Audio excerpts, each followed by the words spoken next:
tirelessly for the last 2 years, the hundreds of men and women. Lord, I pray that you will bless their efforts. And now for this time that we have gathered here today, Lord, I pray that you will bless this time. May we leave this place with a greater sense of assurance, a greater sense of your presence, a greater sense of our mission to do this task that is set before us. Now I pray this all in Christ's name. Amen.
Okay, I want to thank you all for being here. My name is Sergeant Kim Riley. I work for the Indiana State Police. Before we get started, I want to do a few housekeeping deals. Make sure you've got your cell phones shut off or put on vibrate, please. We don't want them going off during the conference. And if you do need the restrooms, or go down these stairs here. And basically, the women's is at this end of the building, and the men's is at the other end. So it's quite a walk for both ways. So just be aware of that. We want to thank you all for being here. I want to thank the Carroll County Commissioners for letting us use this building in this room down here. I would like to introduce you to the Carroll County Prosecutor, Nick McClellan. He will be the main speaker today. He'll be the one that you'll be talking to or be talking to you. But the other people standing up here, I want to go from one side to the other here. We've got Sheriff Tobe Lesenby on this side. Then we got Chief Steve Mullen with the Delphi Police Department. And we have Superintendent Carter from the Indiana State Police, and the FBI SAC, Danny Yamara, right, oh, sorry, right there. Nick, would you like to come up? Sure.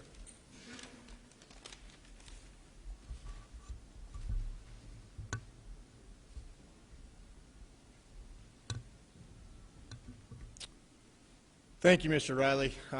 As he stated, my name is Nicholas McClellan. I am the newly elected prosecutor here for Carroll County. I want to welcome and thank everybody for being here today. This is an important occasion that we want to meet and talk about. Before we get too far into what I want to talk about today, I want to remind everybody this is not the only open case that we have in Carroll County. We also have an open investigation for the Floor fire that resulted in the death of the 4 little girls. So I just want to remind everybody, we're here today to talk about Abby and Libby, but that case is not forgotten either. That is still a very active investigation that we're looking into, and we're hopeful that that case will be solved in the near future as well. As I say, we're here today to talk about the Abby and Libby investigation and about just that investigation in general. I want to say that everyone appreciates you being here, and I'm thankful as well. As when I say everyone, I'm talking about Unified Command. That consists of local law enforcement, ISP, the FBI, and everyone else that's working diligently to try to solve this crime. I want to express all the hard work and dedication from all law enforcement officers that have been involved. They've taken time away from their family, from their lives in order to try to solve this case. And so I want to say that I appreciate everybody's work on this, not only the people standing behind me, but everybody involved. This case has affected the community in so many ways. I know that I have the dedication of the people behind me and the people behind the scenes that they will not rest until we get this thing solved. Abby and Libby deserve that kind of dedication, not only from me, but from everybody involved. They deserve that from us. The community has the promise from me and from my staff that my office will do everything possible to support the investigation. I know that I have the full dedication of all the agencies involved as well. The goal is the same for all of us. It's to bring the individual responsible for these actions to justice. As Mr. Riley stated, we're not going to discuss the specific aspects of the investigation today. I've directed all law enforcement to review all requests with me, all public requests before a response is given. That is simply to protect the integrity of the case. My main goal is to protect this case, to make sure that we don't do anything to jeopardize trying this case once we have someone arrested. And so in that vein, please be patient with any request that you make. Please understand that when you make a request through law enforcement, that they've got to meet with me, and we're going to meet as a group and give you an answer if we can, an answer that we can give you that doesn't compromise, again, the integrity of the case. Again, I appreciate everyone's patience, and I know everyone has the same goal that we have.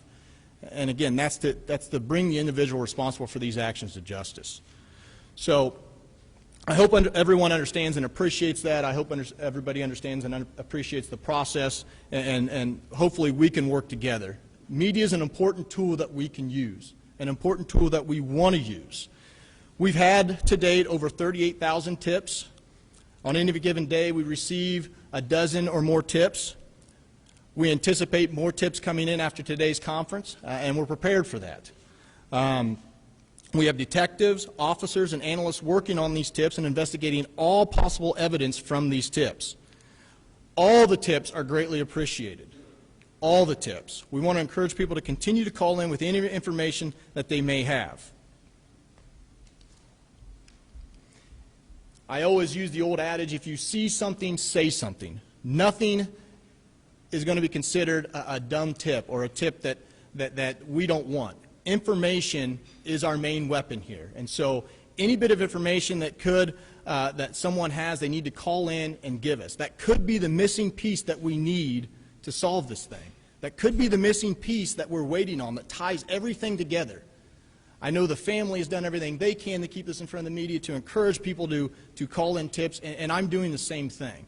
I know the family's been fantastic. I appreciate their dedication and their resolve to get this thing solved. But any little tip could be the piece that we need. And so we want to encourage people to keep calling in those tips, keep giving us the information that you have. With that being said, we have put up today a poster here that's to my left. Now, this is what the Unified Command believes makes a good tip. That doesn't mean, if you don't have all this information, that you don't call in the tip. Even if you don't have all this, continue to call that tip in. Let investigators take that tip and let them track down what they can from that tip. So no tip is bad or irrelevant or unusable. Again, information is our main weapon here. So what makes a good tip? Name of the suspect that you believe it is. Any identifiers, whether they have tattoos, birthmarks, long hair, short hair, height, weight, beard, mustache, any kind of things like that. A birthday, an approximate age if you have it. Last known address if you have it, or where they frequent. Any explanation of why you believe that this is the person involved. And then finally, what connection they have, if any, to Delphi. Why do you believe that they're connected to this case in any way? So I encourage everyone to keep calling in tips, even if you don't have all this information, but in the ideal world, this is the information we would want. This is the information that makes it easiest for investigators to look into that tip and track down on what information they can. I would encourage people not to do side-by-side comparisons on social media, or not to state that they have a tip on social media, whether it be Facebook or Instagram or Twitter or whatever that may be. That just muddies the water and hurts the investigation. If you have a side-by-side that you think is legitimate, or you have a tip that you think is legitimate, call it into the tip line. Either call it into the tip line or use the email or website address that we have where you can submit the tip through there. Let investigators work on that tip. Let the professionals take that tip with it. Again, the tip line is outlined in the poster here. It's also, the email is also outlined behind me, so make sure that everyone gets that. Once a person sends a tip over email, you will get an automatic response. Then if an investigator needs to follow up with you, they'll call you or email you back. Just understand you may not get a call back or an email back from an investigator right away. As I said, we expect more tips to come in now after this press conference, and that's the hope. The hope is that we can use media to get this out in front of people again. We want people to know this is not a cold case. This case is not closed. We are not done with this investigation. There are countless people working on this every day. So we want to get this out in front of people and want people to know we're still actively investigating all leads. We're still working on this case. I think about this case every day. I'm confident that we're going to get it solved, and I'm confident that I have a dedication of everybody standing behind me and everybody you don't see here today, that they're going to work and dedicate their lives to this until we get it solved. This is important. So I want to thank everybody for being here again. I appreciate it.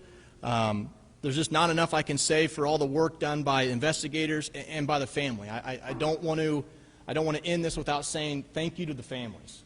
Thank you for everything you've done. So with that, I'll turn it back over to Sergeant Riley, and he'll take it from there. Thank you. Thank you, Mr. Prosecutor. One thing we do want to push is we really would rather you use email to get the information and to get that out to the investigators and let them go. So please, if you can, use the email address. That's what we prefer the most. We got a few minutes here for questions. If you've got a question, yes, Raphael. Sure.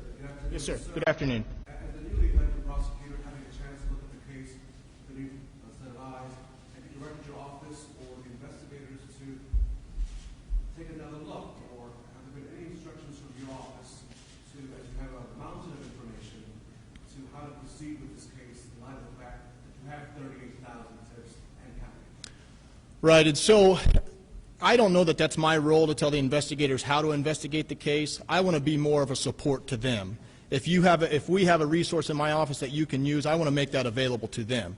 Having said that, I think investigators constantly relook at evidence every day. Is there something I miss? Is there something else I can do?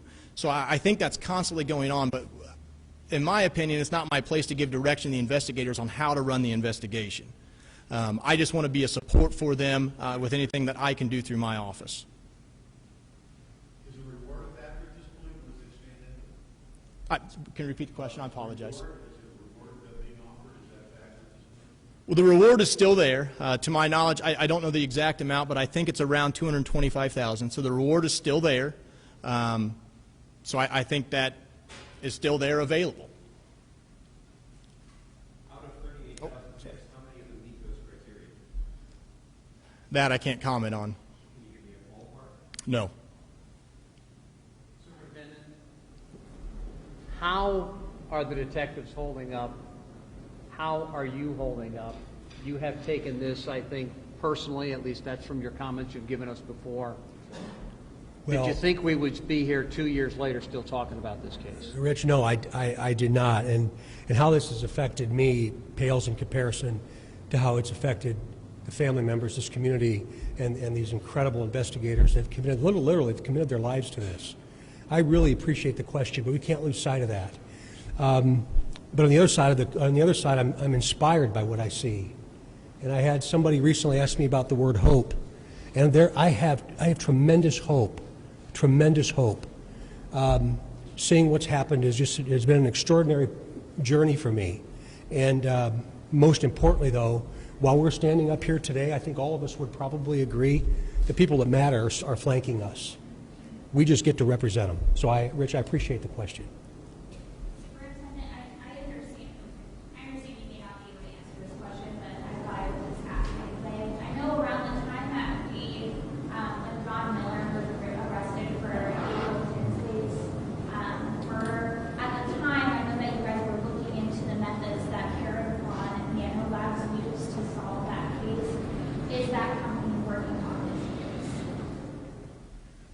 Well, first of all, we're not going to comment on what we're evaluating and analyzing, but there's always an analogy to some other situation, which is good. And we can turn that into a very positive, and I appreciate that. We can turn it into a positive because every time that happens, it causes these extraordinary folks that are doing this work to reset. That was asked a little bit ago, and not necessarily a reset of the entire thing, but it causes them to take a step back and think, okay, maybe there's something connected to that 2, 3, and 4 steps away, maybe. So as technology continues to evolve, we certainly hope one day that we can show our complete hand to this, but today's not the day to do that. Superintendent, on the issue of hope that you mentioned, sir, Yes. the April Tinsley case was solved last year for 30 years. We saw also last year in California, the Golden State Killer, after 40 years. Right. Social media plays some role in this. Social media can sometimes hamper your investigation. How do you put this in context? Will these families be waiting 30, 40, 20 years? Can you give us some idea of how tall? I know you wish you have the answer, but you don't. When you see those cases pop up, how do you put this in perspective? Very personally, I take a walk on the trail. Functionally and professionally, I'm confident it's not going to take that long. I think there are a lot of things happening in regards to the way in which we communicate, social media platforms, as human beings, in all that we do each and every day. Somebody knows who this murderer is. Somebody knows. So I really believe that it's not going to be another April Tinsley case. I can't imagine what her family endured for nearly 30 years. And I don't believe it's going to be that way here in Delphi, Indiana. How do you measure progress in this investigation? Say you're moving in the right direction, I think, is what I'm hearing. How do you measure progress, and what effect does the armchair detectives have on the investigation when they start putting up these side-by-side comparisons? Well, I can tell you that Chief Mullins, Sheriff Linsonby, the FBI, all the way up to the Grant Mendenhall here in Indiana, we communicate all the time. But again, what we communicate is what we hear from those folks that are doing this important work. So that rhythm is going to stay strong. It's going to stay strong. What I've heard multiple times over the course of this, when we think we're done, we're going to start all over again. When we think we're done, we're going to start all over again. The FBI and the resources the FBI has brought to Delphi, Indiana have been extraordinary. And the technology and the pieces and parts to maintain a huge, huge case that we've had for now 2 years. So we'll stay diligent and we'll maintain that hope. What was the second part of your question, Rich? The effect of what I've heard, the armchair detectives who do their own work and start putting up mugshots and social media pictures of somebody who they think looks like the sketch of the suspect. Generally speaking, it's not helpful, and it hampers the investigation. With the way in which Nick is involved here in this county, the way in which the families of Abby and Libby are involved in this county, that is not helpful. It is not helpful. And as he said, forward us information, but don't do the analogy on your own. Please. The person you're looking for could be listening and looking in. Is there anything you want to say to them?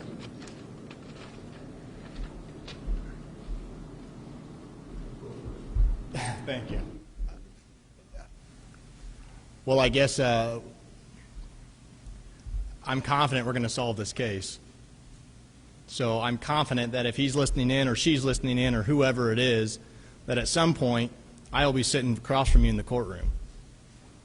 And so about all I can say about it, but I'm confident we're going to resolve this case. I'm confident we're going to get an arrest, and I'm confident we're going to solve it. So. I'm sorry, I've got to take a stab at that.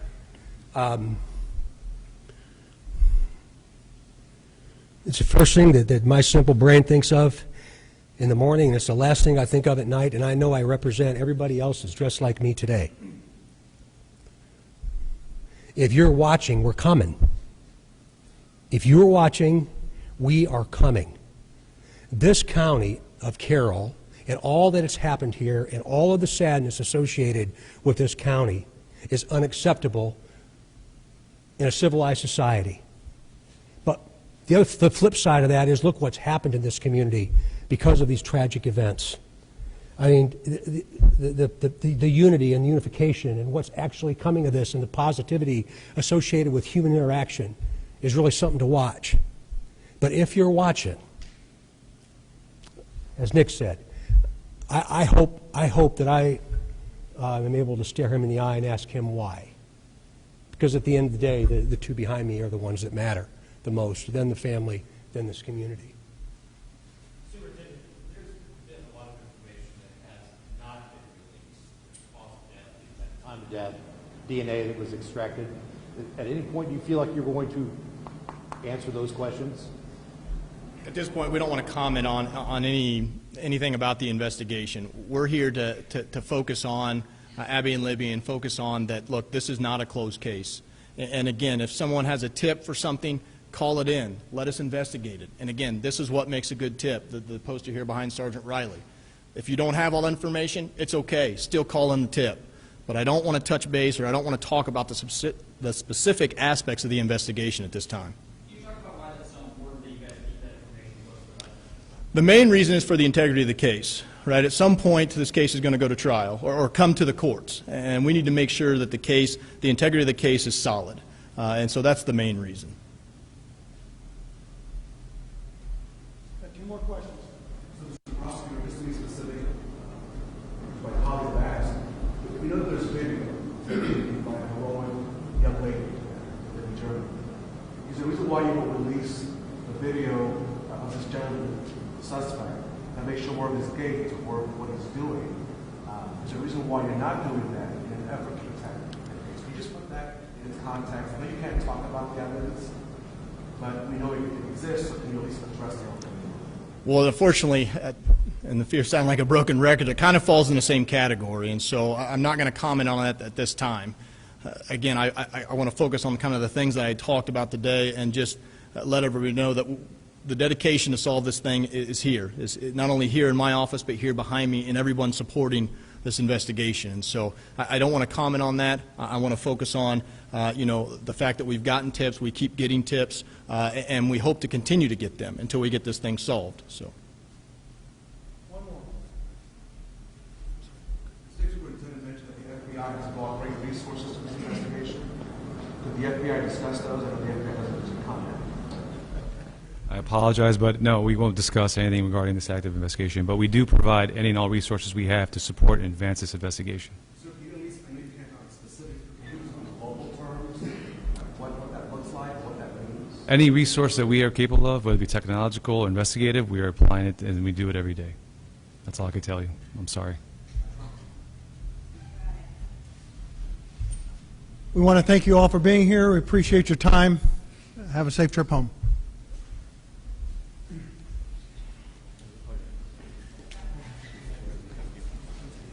Sir.